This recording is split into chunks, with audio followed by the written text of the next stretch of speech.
8 years in, I was facing a burnout. I realized that while I was great at what I did, I didn't love it. It didn't really fill my soul with joy.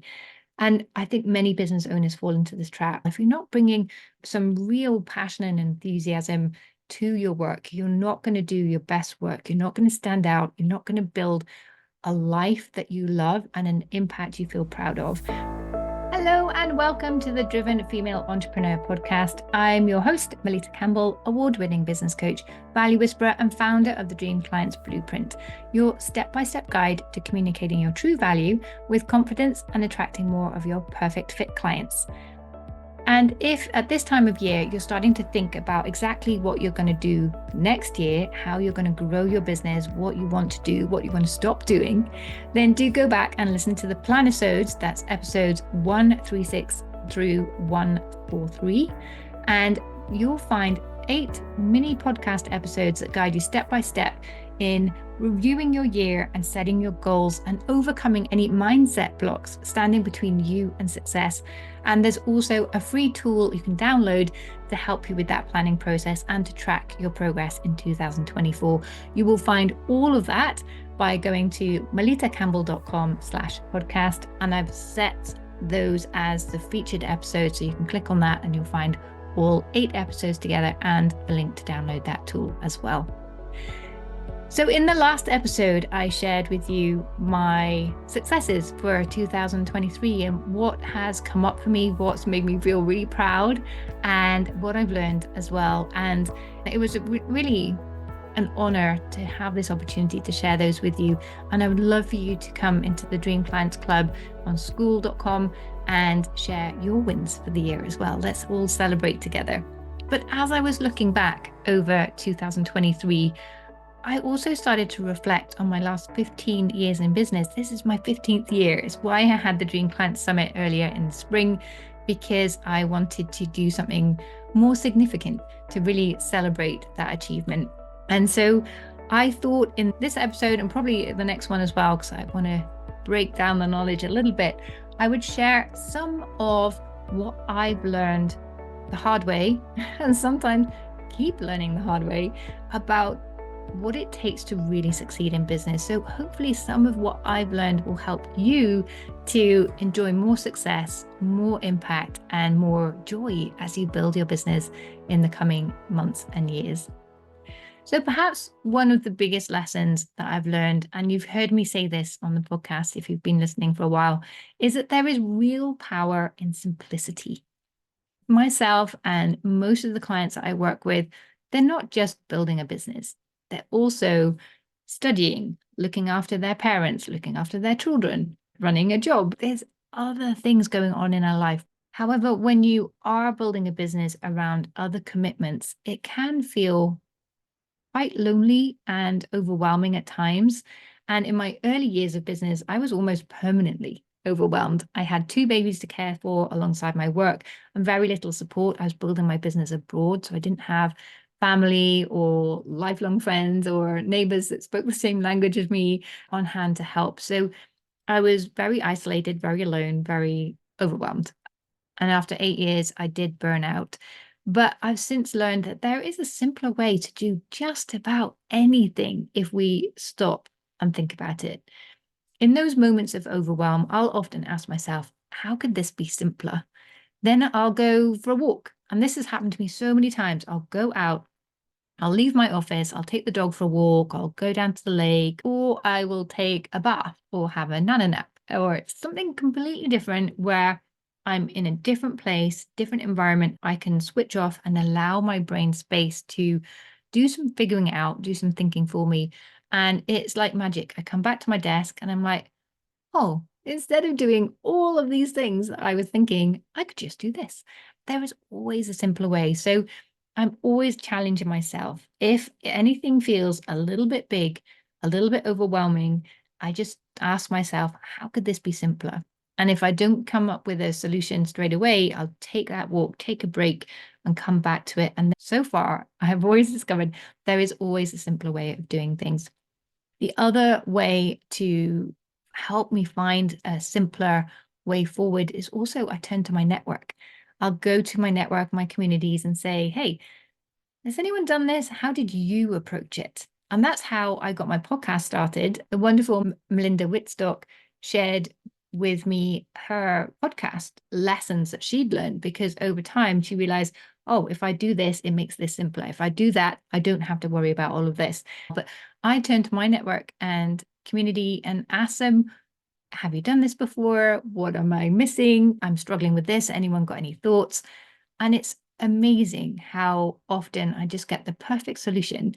Your network is so much better than Google because you can find answers on Google or YouTube, but how to apply that to your situation, it isn't always clear. And if it isn't quite a good fit for you, then you can't have a discussion around that as well. So I love using my network for that. So that's another way how I find a simpler way forward. The other thing that, or the other big mistake that I used to make, and I see people making this mistake all the time, is putting projects on your to-do list, not tasks. Now, when you have a project on your to-do list, it's so big, you don't know where to start. So, for example, create my next podcast episode is a project because first I have to research it. I have to think about what I'm going to do. I plan out the content. I map things out. I don't necessarily have a complete script always, but I definitely have the talking points that I want to cover to keep me on track. And then you have to record it. Then you have to edit it. Then you have to add in the kind of music and the intros and all of these elements. Then you upload it. Then you add the graphics to it. Then you do the show notes page. Then you promote it. I mean, there's a lot goes into every single podcast episode.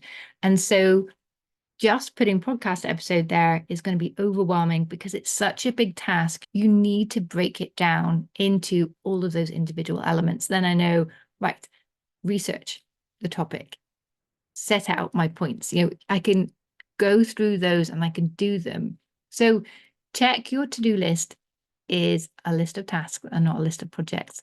And when you complete those tasks, the other thing I like to do, which saves me so much time and helps me keep my perfectionist tendencies at bay, is to grade each task as to, do I need to complete this to a gold standard, a silver standard, or a bronze standard? And if I don't do this, I treat everything as gold standard. I put everything in and make it really perfect. But when I consciously grade all my tasks, I find that actually 90% of my tasks are bronze level tasks. They don't need to be phenomenal. They just need to be valuable and they need to be out there. And that's how it's going to make an impact. So have a look at those tasks. Are they gold, silver, or bronze? And knowing that allows you to attach the right level of time and commitment and effort to those. And you find that there are so many tasks we have that just need to get done. They don't need to be done to a super high standard. So try that. Make sure everything's broken down, grade your tasks, and you will save yourself so much time and energy. It's incredible. And of course, sometimes the simplest way forward is not to do the activity at all. If it just isn't worth the calories in terms of the value it's going to deliver for you, your business, your audience, you may find you've put tasks on there that are things you just feel that you should do because everyone else is doing. You're not really sure why. So be ruthless. Anything that's on there that you can delegate or just not do at all, then do it. Really focus in on making things simple so you can have that time and energy for the important things in your business and in life. And you have that time and energy for yourself, your well-being, and all of that great stuff. So there is real power in simplicity. And linked to that is this idea of productivity as well. And I found it's actually quite personal. What works for me may not work for all of my clients. It may not work for you, but through trial and error, trying out different tools, I found what works for me. So for example, the Pomodoro technique, where you set your timer for 25 minutes, then you have a 5-minute break, then you work for 25 minutes, you have a 5-minute break. It does two things. It helps you focus and get more done. And it also helps teach you how long things actually take, because we all think, oh, I'm going to do this, it'll take an hour. And we always know, or we learn, everything takes 3 times longer than we expect. Using the Pomodoro technique, you can start to consciously learn how long it takes you to complete certain activities. And so you can better plan your work time and balance as well. However, for me, I've found that 25 minutes just isn't enough time for me to get into the flow the way I would like. So I have doubled that up. So I set my alarm for 50 minutes, give myself more time to get in the flow, and I take a 10-minute break. And in that break, I will take the dog out for a run in the field, throw the ball a little bit, or I will do some stretches or something completely different. And I have found that I get more done and I have more energy at the end of the day as well. And it's really important in that technique to set your alarm, because otherwise you'll get in the flow and you won't stop and you realize, oh, I haven't left my desk all day. I haven't had lunch yet. I can't remember the last time I drank something. So setting your alarm is really essential in that. So play around with those timings and see what works for you. Likewise, I've discovered that for me, 90-day plans work amazingly well. I tend to have big visions. I don't really think small. I'm like, oh, I'm going to do this big project. But achieving most of these visions in a month isn't possible. And then I feel really disappointed in myself. That's when I can start beating myself up, think, oh, I'm no good. I can't deliver on things. I'm sure you have this little voice in your head that tells you similar things. However, in 90 days, I can actually accomplish something really, really good and feel proud of what I've achieved. If I plan something over 6 months or a year, it's too long. I'll leave it to the last minute and I won't get it done. So for me, having 4 big projects a year, or sometimes it's 2 big projects per 3 months, and I can plan how they interweave. Plus, I try and have a self-development focus for that time as well.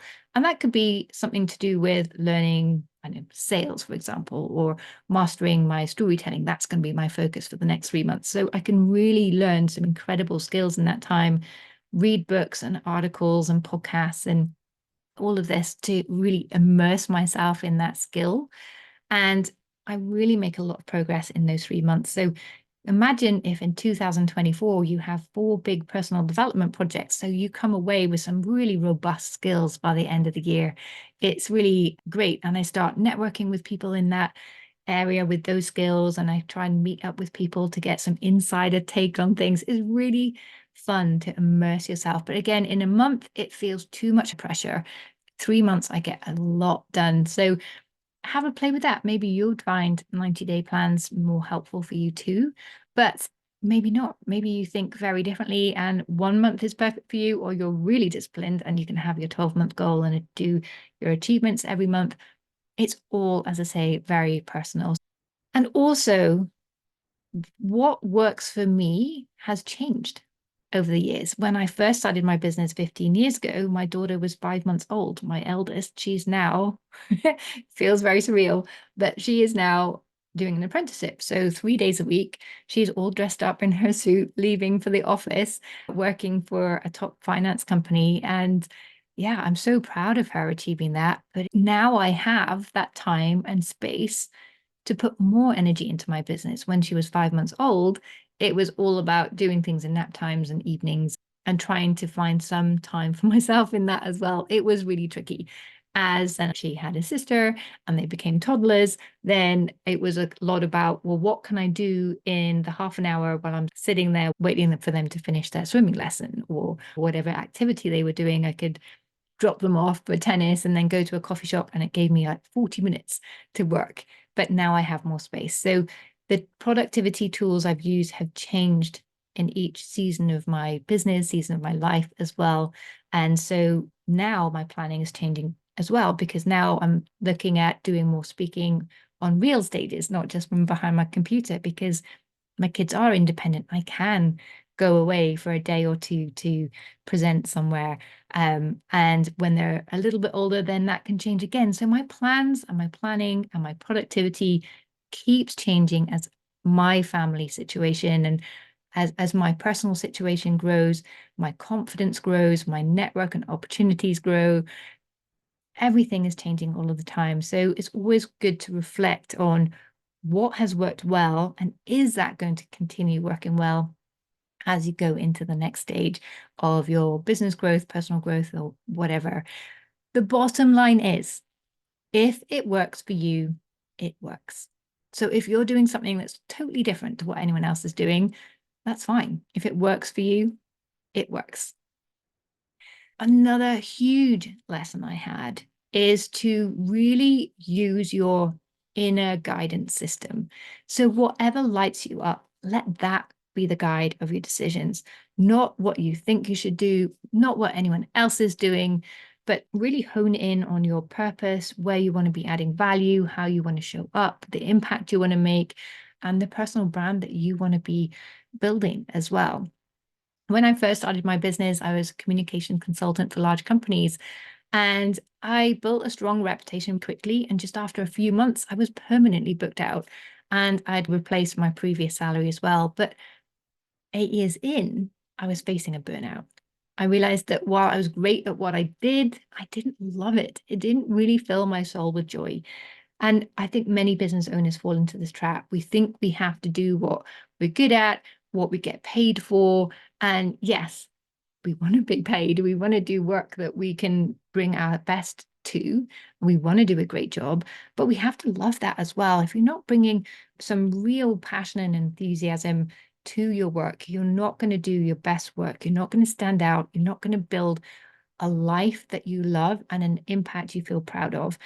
So really focus in on what is meaningful for you, not anyone else, just you, and build that trust in your instincts so that you can feel when a decision or a way forward or a client is right for you and when it isn't.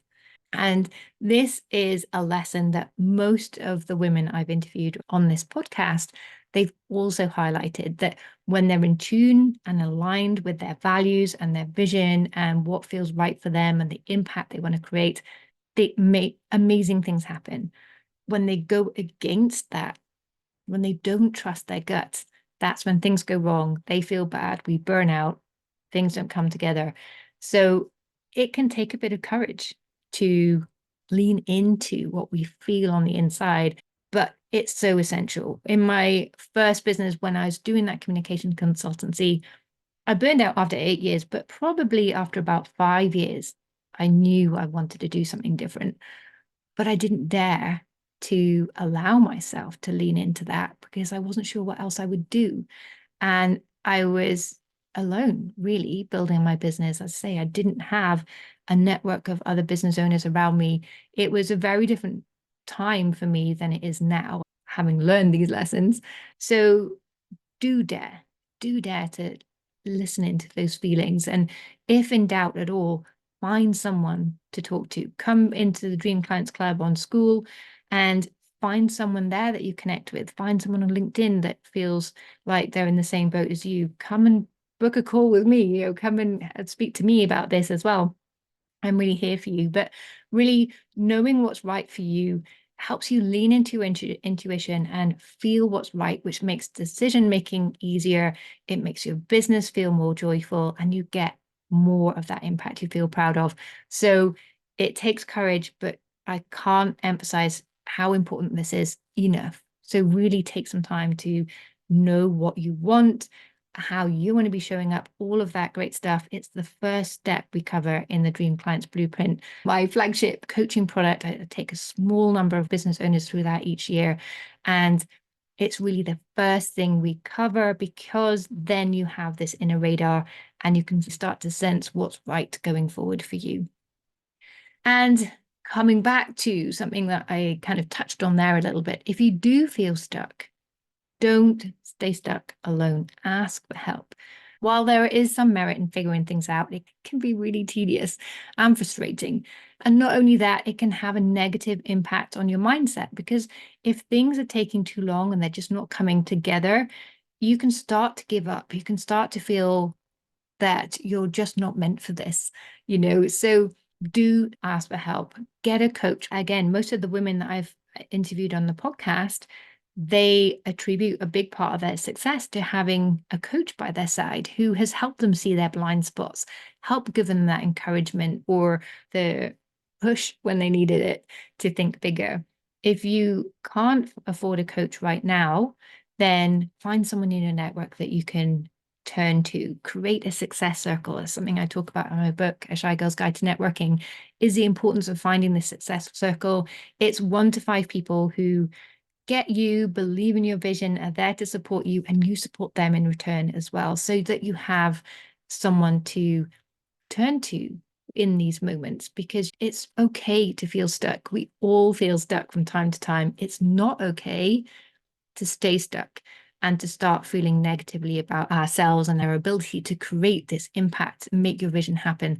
That is not okay. So do ask for help. It really is not a sign of weakness at all, but a sign of strength. Getting those insights from other people, it's how we learn and grow. It's how communities have been built. So really lean into that and do ask for help. If you want to make a difference in the world, you really owe it to yourself and your future clients to get out there and start having that impact and not spend weeks, months, or even years going around in circles. It's, as I say, it's the one thing my podcast guests all agree on. So take that advice and run with it. If you're feeling stuck, find someone to speak to and ask for help. I was overwhelmed by social media. My babysitter was able to step in and help me, and she was amazing until she went to university, which was a very sad day for me. Obviously, I'm very excited for her future, but sometimes we can find help in unexpected ways as well. It doesn't always need to be investing in a coach. If you do have the ability to do that, though, it's highly recommended, because they will have a structure and the templates and the support and the experience to really help you reach your goals faster and with more ease as well. So I am going to leave it there for today, and I'm going to share with you tomorrow some more of the insights that I have had over the last 15 years, especially around mindset, because I think mindset and well-being are 2 things so important and really easy to miss. So I really look forward to sharing those insights with you tomorrow. But do come and let me know on School if any of these have resonated with you, what you're doing to keep things simple, help yourself with productivity and get support. Come and share your ideas and what's working for you, so we can all learn and grow together. So that's the Dream Clients Club on school.com with a K. And meantime, if you're starting to plan your business, do go and grab the planning toolkit that's going to help you, and listen to the planisodes to guide you through the steps, step by step. There's 8 mini episodes there for you to listen to. You'll find those at melittacampbell.com/podcast. So I look forward to seeing you tomorrow. Meantime, thank you for joining me today. And if you have enjoyed this episode, then do share it with your network. Let's help more people to learn and grow alongside us as well. Bye for now.